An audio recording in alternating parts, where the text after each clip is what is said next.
Bonjour à tous, c'est Alexandre, le veilleur de nuit du Ride. Je vais vous raconter une histoire qui s'est passée il y a quelque temps sur notre territoire.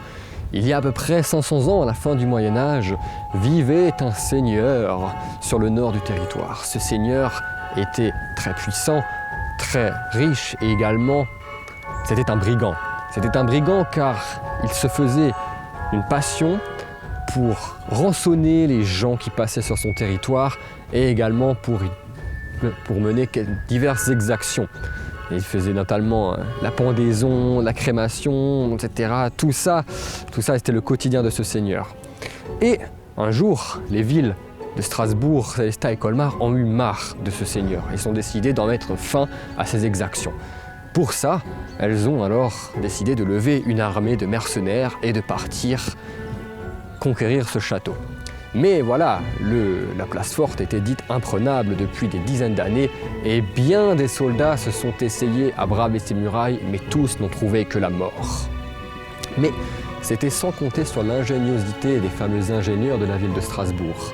En effet, ils avaient réussi à créer des machines de siège très puissantes et ces forbans ont eu une idée quelque peu saugrenue, mais vous verrez diablement efficace. Ils ont, pour on peut dire, inventé la première arme bactériologique de l'histoire. Effectivement, ils ont décidé d'envoyer dans le château du seigneur de Geroldsek, ainsi qu'il s'appelait, nombre d'immondices et de détritus qui jonchaient les ruelles de la ville libre de Strasbourg. Ils ont décidé de tout ramasser à la pelle, de tout mettre dans les machines de siège et de tout envoyer par-dessus les murailles du comte brigand.